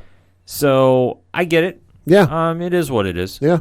So be very interesting to see, like I say, when fandom comes out with the new direction, it's going to be for Batwoman. Yeah. I can imagine we're going to hear something down there. I would imagine so. Yeah, they have so much lined up for that. It's ridiculous. Yeah, moving on to some film news. I'm no meteorologist, but the weather forecast for hell is a blizzard because, ladies and gentlemen, hell has frozen over. Go on. Disney has reportedly told exhibitors the New Mutants will still release in theaters this month as originally planned. According to a report from Variety says that Disney sent an email to exhibitors on Monday, August 10th, with detailed theatrical plans and more, including the news that theaters can begin selling tickets to the movie on August 18th. So holy shit, it might actually be coming out. I'm going to be there. I won't. I know I'll be by myself in the theater. If it's going to be open, because I know Regal has talked about it. Mm-hmm. So I have to wait to see if our local theater is going to be open for that. Listen, if it's going to ever appear, it's going to be like watching a unicorn. I may never see it again. Well, here's the thing. I was wondering, and I saw somebody poke fun at this. Somebody poked fun at this saying, oh, it'll be on Disney Plus 2-3 weeks later. Like, if anybody out in the ODPH society knows, what's the shortest amount of time a movie can be in the theaters? Because I think this may be it. I think it's a week. So I'm going out on a limb. This movie's going to be in theaters for a week, and then they're going to dump it on Disney Plus or Hulu. Yeah, because of the pre-existing deal with HBO and all that other nonsense. It has to debut in theaters. Yeah, this is going to be in theaters for the shortest amount of time possible, and then they're going to dump it on whatever streaming service they can. Because they're not going to make any money back on this. No, they're not. It's been delayed so many times and all the other nonsense that I don't think anyone honestly wants to see it. Well, was there a market for it and an audience for it? Absolutely. Between the horror aspect and the comic aspect, when it was supposed to come out 2-3 years ago, absolutely. I think it's at the point nobody cares. I think it is and it isn't, and I'll break down why, because this is actually a serious take on this. Mm-hmm. I think had movie theaters not shut down with everything with COVID, sure, I think this would have gotten long forgotten. And I Probably. do agree with you. I think the audience is not there. But I think, in my own opinion here, I think if theaters are going to be open and people feel comfortable enough to go to it, sure, there's still something about seeing a brand new movie at a movie theater. Yeah. So I think that there'll be some excitement for it. Am I saying it's going to be widespread? Oh, hell no. Oh, no. Hell no. No, I'm probably going to be the only one in the theater watching it. Probably. But I think that there is that aspect that you have to think about for a little bit. I think more people are going to wait to see it come out on video. Yeah. Or streaming. So it's going to be, like I say, it'll be very intriguing when that comes out. I'm definitely excited to see it just because I need to see if this is actually going to happen. Mm-hmm. If I'm ever going to be in a movie theater to see it, and then we'll go from there of how bad. Yeah. Switching over to some video game news, Microsoft announced a couple of different things. Firstly, they confirmed the Xbox Series X will launch in November of this year. So Xbox fans, get your wallets ready, mark your calendars, or get ready to mark your calendars. Also, they announced that Halo Infinite has been delayed from its planned holiday 2020 launch to an unspecified 2021 release date. Xbox did not confirm a release window other than next year, basically saying that the delay comes, quote, as the result of multiple factors that have contributed to development challenges, including the ongoing COVID-related impacts affecting us all this year, close quote. So definitely some sad news, happy and sad news if you're an Xbox fan. Happy news because you got a release window for the console. A little bittersweet because I know a lot of people were going to be looking forward to getting that Halo game for Christmas. Yeah, I was waiting on that. I still need to go get a new system. Mine is going by the wayside very, very quickly, so... Yeah, I'm going to definitely be stocking up on that. And if I got to wait for Halo, I'll wait for Halo. Yeah. As long as I get Injustice 3 sometime in 2021, I'll be happy. Yeah, no, and it's as the saying goes, it's better to wait for a game and have it polished than have it come out rushed and be an absolute pile of crap. Yeah, I agree with you there. And other video game news, the next BioShock game may not be taking place in its previous settings of Rapture or Columbia, if recent job listings are to be believed. GameBite originally reported on Monday that the studio behind the next BioShock game, which is Cloud Chamber, has several job listings that appear to kind of hint at where the team is looking to do with the next game of the series.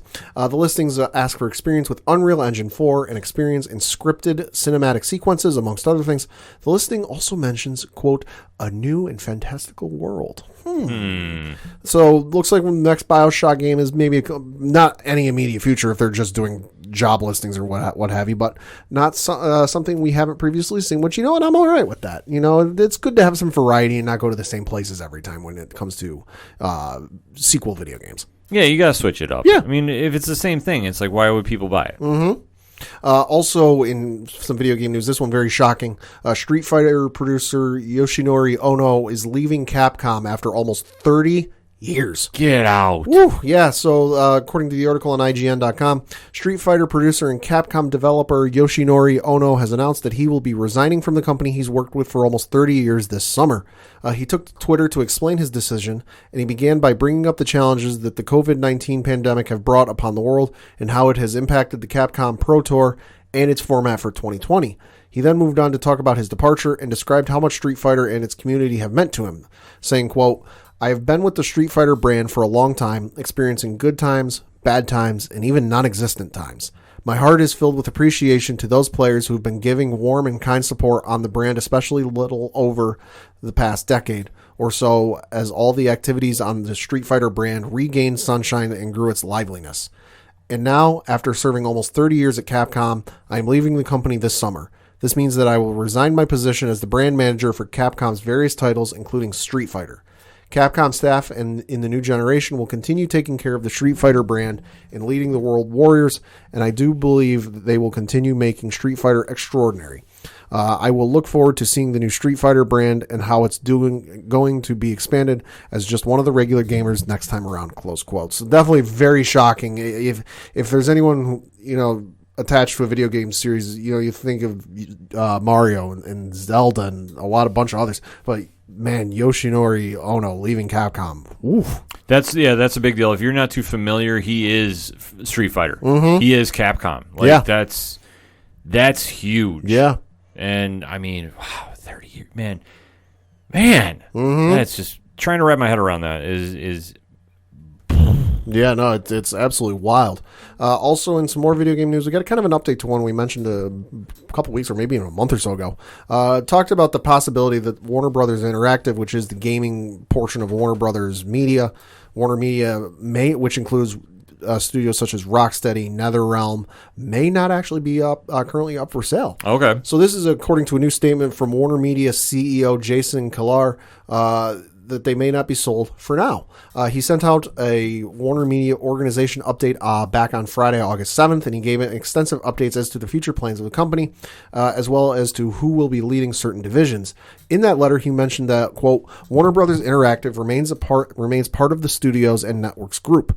And then he went on to say to Deadline, we have a very strong interactive team of about 2,000 software developers that tell interactive stories. The opportunity to go global with that is very, very big as well. So it appears that, despite previous reports, they may not be dead. Very interesting news there. Yeah, no, huge news. Sticking with the video game news, I know you and I are very excited about this one. Out of the blue, we finally figured out what in God's name Rocksteady's been doing all these years since the end of the Batman Arkham series. Been rumored for a while. They've been working on something. I know Superman's come up at one point or very often. Suicide Squad has been rumored for a while, and everyone's kind of been waiting. Oh, maybe they'll show up this year. Maybe they'll announce it this year.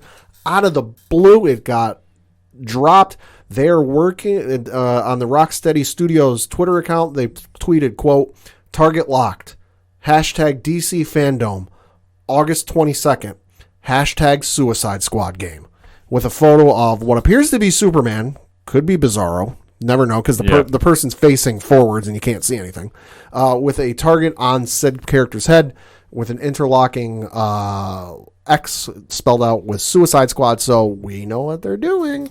Very excited to hear about this. If I'm heard some rumors about what the game is about, Amanda Waller is putting Task Force X going after the Justice League. If that is the case, get Viola Davis to do the voice. Oh yeah, because Viola Davis is Amanda Waller. Yeah, no question about that. Or the woman who voiced her in the animated series. I'll take either one. Yeah, they both are very good. I'm excited about this game. I mean, Rocksteady has done real good. Amazing job with the Batman series. So this I'm expecting to be a knockout of the park, and then I mean, depending on what lineup they want to go with too with the Suicide Squad. Yeah. Definitely super excited about this. Yeah. Super excited. Yeah, and then in some shocking Doctor Who news, because holy shit, who saw this one coming?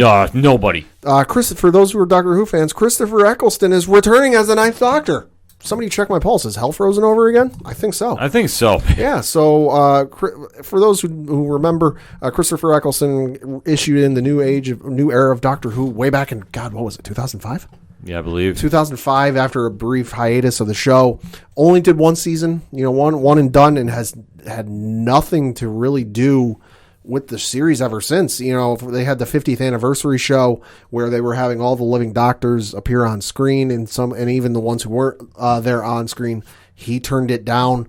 Now it's been announced that Eccleston will return to the role of the Ninth Doctor after 15 long years for a new Ninth Doctor audio series from BBC Studios and Big Finish.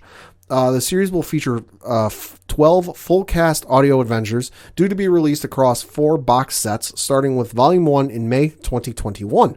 Eccleston said, quote, after 15 years, it will be exciting to revisit the Ninth Doctor's world, bringing back to life a character I love playing, close quote. Holy shit, he's coming back. I had a weird hunch that when he did the panel at New York Comic Con last year, that something was coming. But I couldn't figure out what, because like you touched upon, he has not been very pro about doing anything Doctor Who. No, and he's not exactly crapped on it. He's just no. He's just like, hey, I did my one season, and I felt I did everything with the character that I could, and I decided to move on. But it was something he said in that panel that I thought was very interesting. I'm talking previous. Previous. That's the thing. He's never done anything Doctor Who since he left in 2005, 2006, whatever it was. But he's never shit on it. He's never said, oh, Doctor Who is awful. It's, I regret doing it, blah, blah, blah, blah, blah. No, he's been like, you know what? I enjoyed doing it. I did the one season because I felt I took the character as far as I could, and I decided to move on. Yeah. And that's been the end of it. But like I said, there was the 50th anniversary where they united Matt Smith and David Tennant, which 2 doctors on screen together had never been done before, I think. And they were getting that opportunity to hey, let's get all the living doctors on screen together, as many as we can. I remember at one point, one of the previous actors on Doctor Who was filming a Hobbit movie at the same time in New Zealand, had to leave New Zealand, fly to London, film his scene for the Doctor Who anniversary special, and then probably fly all the way back to New Zealand to keep filming The Hobbit. So they got as many as they could there, but except for Eccleston. Eccleston's likeness appeared on screen, but it was the back of his head or something. Yeah, it was some kind of wild that. Yeah. Like I said, I don't know. I just had a vibe something was in the works, but I could never figure out what, because something he was talking about, like the way he was talking, and like it was almost like, Yeah.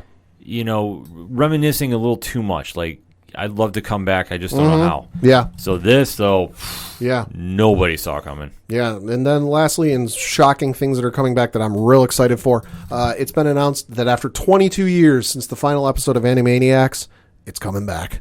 Oh, boy. Release date on Hulu for November 20th, saying, quote, Hulu, Amblin Television, and Warner Brothers Animation are proud to unveil a brand new version of the iconic family-friendly cartoon series for the whole family, as the Warner siblings, Yakko and Wacko, and the Warner sister, Dot, have a great time wreaking havoc and mayhem in the lives of everyone they meet, said Hulu in a statement. I am super excited about this. I gotta admit, I knew this was coming. It was announced back in 2018, I want to say, that Amblin Television and Warner Brothers and Hulu were partnering up for joint ventures. So everyone kind of wondered, those are two of the studios that were responsible for Animaniacs. Could something be in the works? Flashback to October of 2017 at New York Comic Con, when I went to a panel involving some voice actors. Nolan North was there. Jess Harnell, who plays Wacko on Animaniacs, was there. John DiMaggio was there. Rob Paulson, who plays Yakko, was there. And, side story, somebody got Rob Paulson to do part of his Countries of the World song, which I got to hear. I got to hear part of that in person, which was the greatest experience of my life. But after he did that, Jess Harnell, the voice of Wacko in this show, goes, "Hey, how many Animaniacs fans do we have here in the audience?" And of course, everybody erupted. Pandering. Everyone cheers. He goes, and then he goes, How many of you would like to see some more Animaniacs, new episodes? And again, pandering. Everyone goes nuts. So after he says, how many of you would like to see more Animaniacs episodes? People cheer, and then he says, in the Wacko voice, be careful what you wish for. So this got kind of teased but didn't kind of make it out back in 2017. So very excited for this to happen. I love Animaniacs. It was one of my favorite shows growing up, with everything there, including Pinky and the Brain. Pinky and the Brain's so good. What are we going to do? What are we going to do tomorrow night, Brian? The same thing we do every night, Pinky. Try to take over the world. So cannot wait for this. Got my calendar circled, November 20th. I am super excited. Yeah, we'll have to give a little recap on the show. Yeah, here. Should mention, if you have Hulu, it is available on Hulu. All right, there we go. Definitely good stuff for that. All right, so let me close out the show with a couple quick comic notes. Sure. So hitting the shelves this week, DC's Dark Knight's Death Metal #3. Oh, boy. Enough said. You know my love affair with that one. And for the Marvel side, Pat, I don't know if you saw the cover for this Star Wars Darth Vader #4. Oh, my. Yes, where he's holding Padme. Her ghost. Yes. Wow. Might have to check that out. That's like my cover of the week. Wow. But my pick for Marvel, Marauders #11. Okay. One of the best books, if not the best book of the X-Men line. Like, that and X-Force for me has been like 1A, 1B. So if you want to head to your local comic shops, definitely take a listen to Cheers to Comics First, the Wednesday pull list. So many good comic podcasts. Ghost of Stratosphere out there too, breaking down everything you need to know. Comic book keepers, man, I could keep going on and on. That, and also a recommendation for me, because I've been finally getting around to checking them out. Batman: The Adventure Continues, which is the continuation of Batman the Animated Series. Oh, got through the first two issues. We're going to read the third issue tonight. Real good. One sentence teaser. They introduced Deathstroke. All right, you have me there. Which is nothing they ever did in any of the Batman animated series iterations. So, holy crap, it's real good. The more Slade Wilson, the better. Uh-huh. And let me end with talking about the spoiler-free Doom Patrol season finale. Okay. Now, we were talking about everything going on with the DC universe, and obviously the end is very near for that service. But one of the shining moments of that service has been Doom Patrol. Yeah. And if you're not a fan of them, they are a very quirky team. They're a more fragile, fractured version of the X-Men to more a degree than you can ever fathom. Season 1 was a surprise hit because nobody really knew how this was going to come across. And it came across like a Grant Morrison comic come to life. If you're into Grant Morrison's writing, this was a perfect show for you. If you're not really a fan of his, it still works. Season 2 did not fail to deliver. You saw so much emotional growth from all the characters. It was another home run out of the park. Diana Guerrero, who plays Crazy Jane on the show, needs to be nominated for an award. That's okay. I'm going to say it right now. Like, her performance of balancing out all the different personalities that she has inside her, is absolutely mind-blowing. And I thought she had a really strong season this year. April Balby, who plays Rita Farr, a.k.a. Elastigirl, she had a lot of character moments and a lot more growth this year, too, which I think she needed. And I know they had to shut down the season episode early because of COVID. So we didn't get the full payoff. But where they left it, it definitely showed the team in that transition mode, like, okay, where are we going from here? And I know they focused a lot on the Chief's daughter this year, which some people liked, some people didn't, just from the fans I've talked to online about it. But every character on the show had some growth and had some definite character-building moments. Matt Bomber, who plays Negative Man, stood out yet again, had a great performance. Brendan Fraser as Cliff Steele, Robot Man. And coming to grips with him having a daughter who's grown up, and now where she is now having a child of her own and trying to be the father he never was. Great character moments throughout the year. Jovian Wade is Vic Stone. He is Cyborg. Okay. I'm already saying it right now. Love his portrayal. Everything they did this season, they really ran with the Grant Morrison run so much. I mean, they had the Candlemaker as the main protagonist this season. They also had Red Jack, who, I mean, if you read Doom Patrol, you know the history of that character as well. So much going on with this show. I've heard rumors it has been announced for 2 more seasons to be renewed. Wow. I have not heard official confirmation, but everybody is saying the same thing. The ratings have, from all I've been able to hear, has been very, very good for them on HBO Max and DC Universe. So definitely want to see more of that. And if you haven't seen the show, it gets weird, it gets wild, but it's definitely worth your while. And if there's going to be one lasting legacy of the DC Universe with me, it produced a great Doom Patrol show. Okay. Never thought I'd be living this age where I'd see that. But, hey, they proved me wrong, and I can't be more happy to be wrong about this situation. So definitely go start streaming it as soon as possible on HBO Max and DC Universe if you are still a subscriber. So that all being said, you know who else is big Doom Patrol fans? Who's that? Shout out to Robots. Ooh. And I would love to get Julian on here to talk Doom Patrol. That might happen. I don't know. I got to see what schedules are working out. But they have so much going on over at Shout that I am not allowed to talk about right now. But it is definitely worth your time to go check them out. How do you find out about them? OchoDuroParlayHour.com/music. You can find out about them, Floodlands, Fair City Fire, Second Suitor, Yard Party, Tom Jolu. The list goes on and on and on. All the great music you hear on the ODPH podcast is at one place to check out. Also on OchoDuroParlayHour.com, you can check out all the amazing pod groups we are in via their Podchaser pages. You can check out friends of the show, such as Tom from Off the Cuff Gaming, who Pad still has not accepted that apology. Nope. Doesn't think it's going to happen, Tom. You got to step that game up. You can find out our friend Johnny Moose, who's doing Excite Wrestling. You can find organizational links to Black Lives Matter. You can find organizational links supporting voter registration. All of this can be found on the ODPH directory.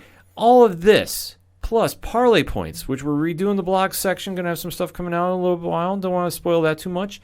Links to twitch.tv/607podcast, where we're going to be doing the wrestling show with our friends over at 3 Fat Nerds Podcast each and every Thursday night, Eastern Standard Time. So you never know who's going to jump in the stream. You never know who's going to have something to say, talking some wrestling. So you definitely want to stay tuned for that.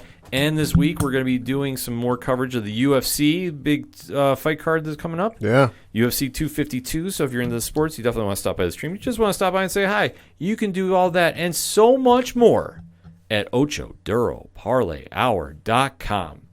That's all I got for this week. So for the one and only Padawan J. 77 days in, still no HBO Max app on Roku or Amazon Fire Stick.